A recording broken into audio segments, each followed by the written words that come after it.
ಕರ್ನಾಟಕ ಕಟ್ಟಡ ಮತ್ತು ಇತರ ನಿರ್ಮಾಣ ಕಾರ್ಮಿಕರ ಕಲ್ಯಾಣ ಮಂಡಳಿಯಿಂದ 2024-25ನೇ ಸಾಲಿನ ಅರ್ಹ ನೋಂದಾಯಿತ ಕಟ್ಟಡ ಹಾಗೂ ಇತರ ಕಾರ್ಮಿಕರ ಮಕ್ಕಳ ವಿದ್ಯಾಭ್ಯಾಸಕ್ಕಾಗಿ ಸ್ಕಾಲರ್ಶಿಪ್ಗಳನ್ನು ನೀಡಲಾಗ್ತಿದೆ. ಇನ್ನು ಯಾವ ತರಗತಿಯ ವಿದ್ಯಾರ್ಥಿಗಳಿಗೆ ಎಷ್ಟು ಸ್ಕಾಲರ್ಶಿಪ್ ನೀಡಲಾಗುತ್ತಿದೆ ಹಾಗೂ ಸ್ಕಾಲರ್ಶಿಪ್ಗೆ ಅರ್ಜಿ ಸಲ್ಲಿಸಲು ಬೇಕಾದ ದಾಖಲೆಗಳೇನು, ಅರ್ಜಿ ಸಲ್ಲಿಕೆಯ ಕೊನೆಯ ದಿನಾಂಕ, ಅರ್ಜಿ ಸಲ್ಲಿಸುವ ಲಿಂಕ್ ಮುಂತಾದವುಗಳ ಬಗ್ಗೆ ಸಂಕ್ಷಿಪ್ತ ಮಾಹಿತಿಯನ್ನು ಈ ವಿಡಿಯೋದಲ್ಲಿ ನಾನು ನಿಮಗೆ ತಿಳಿಸ್ಕೊಡ್ತೀನಿ. ಇದಕ್ಕೂ ಮುಂಚೆ ನೀವು ಇನ್ನೂ ನನ್ನ ಚಾನಲ್ಗೆ ಸಬ್ಸ್ಕ್ರೈಬ್ ಆಗಿಲ್ಲಂದರೆ ಪ್ಲೀಸ್ ಸಬ್ಸ್ಕ್ರೈಬ್ ಆಗಿ. ಬನ್ನಿ ವಿಡಿಯೋ ಸ್ಟಾರ್ಟ್ ಮಾಡೋಣ.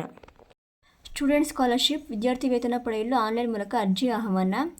ಕರ್ನಾಟಕ ಕಟ್ಟಡ ಮತ್ತು ಇತರ ನಿರ್ಮಾಣ ಕಾರ್ಮಿಕರ ಕಲ್ಯಾಣ ಮಂಡಳಿಯಿಂದ 2024-25ನೇ ಸಾಲಿನ ಅರ್ಹ ನೋಂದಾಯಿತ ಕಟ್ಟಡ ಮತ್ತು ಇತರ ನಿರ್ಮಾಣ ಕಾರ್ಮಿಕರ ಮಕ್ಕಳ ವಿದ್ಯಾಭ್ಯಾಸಕ್ಕಾಗಿ ಹಾಗೂ ಇತರ ವಿದ್ಯಾರ್ಥಿಗಳಿಂದ ಶೈಕ್ಷಣಿಕ ಧನಸಹಾಯ ಪಡೆಯಲು ರಾಜ್ಯ ವಿದ್ಯಾರ್ಥಿ ವೇತನ SSP ಮೂಲಕ ಅರ್ಜಿ ಆಹ್ವಾನಿಸಲಾಗಿದೆ.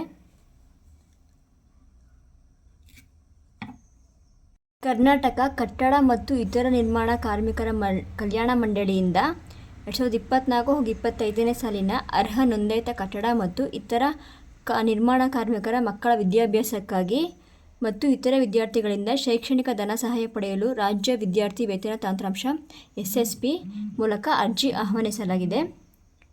ಈ ಲೇಖನದಲ್ಲಿ ಅರ್ಜಿ ಸಲ್ಲಿಸುವ ವಿಧಾನ ಮತ್ತು ಅರ್ಜಿ ಸಲ್ಲಿಸಲು ಬೇಕಾದ ದಾಖಲೆಗಳನ್ನು, ಅಲ್ಲಿ ಅರ್ಜಿ ಸಲ್ಲಿಸಬೇಕು ಇತ್ಯಾದಿಗಳ ವಿವರಣೆಯನ್ನು ತಿಳಿಸಲಾಗಿದೆ. Last date to submit application, ಅರ್ಜಿ ಸಲ್ಲಿಸುವ ಕೊನೆಯ ದಿನಾಂಕ. ಆನ್ಲೈನ್ ಮೂಲಕ ಶೈಕ್ಷಣಿಕ ಸಹಾಯಧನಕ್ಕೆ ಅರ್ಜಿ ಸಲ್ಲಿಸಲು ನವೆಂಬರ್ 30, 2024 ಕೊನೆಯ ದಿನಾಂಕವಾಗಿರುತ್ತದೆ. ಎಷ್ಟು ಸಹಾಯಧನ ಪಡೆಯಬಹುದು? ಪ್ರೌಢಶಾಲೆಗೆ ಅಂದರೆ 8ನೇ ತರಗತಿಯಿಂದ 10ನೇ ತರಗತಿವರೆಗೂ ವಾರ್ಷಿಕವಾಗಿ 3,000, PUC, ITI, TCH ಕೋರ್ಸ್ಗಳಿಗೆ 4,000 ಹಾಗೂ ಪದವಿ ಕೋರ್ಸ್ಗಳಿಗೆ 5,000, ಸ್ನಾತಕೋತ್ತರ ಮಾಸ್ಟರ್ ಡಿಗ್ರಿ ಕೋರ್ಸ್ಗಳಿಗೆ 6,000, ಎಂಜಿನಿಯರಿಂಗ್ ಹಾಗೂ ವೈದ್ಯಕೀಯ ಕೋರ್ಸ್ಗಳಿಗೆ 10,000 ರೂಪಾಯಿಗಳು ನೀಡಲಾಗುತ್ತದೆ.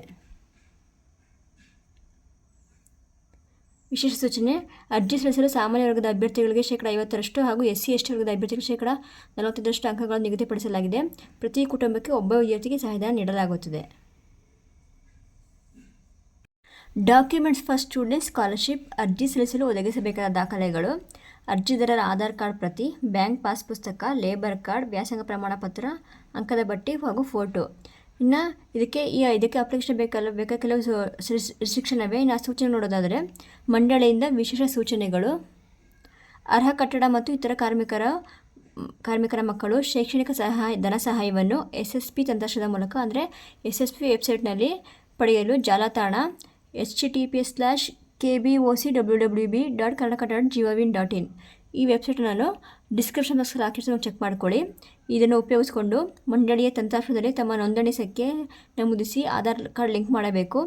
SSP ತಂತ್ರಾಂಶದ ಮೂಲಕ ಶೈಕ್ಷಣಿಕ ಧನ ಸಹಾಯ ಪಡೆಯಲು ಇದು ಅತ್ಯವಶ್ಯಕವಾಗಿರುವುದರಿಂದ ಈಗಾಗಲೇ ಆಧಾರ್ ಸಂಖ್ಯೆ ಲಿಂಕ್ ಮಾಡದೇ ಇರುವ ಎಲ್ಲ ಕಾರ್ಮಿಕರು ಕೂಡ ಆಧಾರ್ ಸಂಖ್ಯೆಯನ್ನು ಬ್ಯಾಂಕ್ ಖಾತೆಗೆ ನೋಂದಣಿ ಮಾಡಿ ನಂತರ SSP ಮ್ಯಾಪಿಂಗ್ ಮಾಡಿಸಬೇಕಾಗಿರುತ್ತದೆ.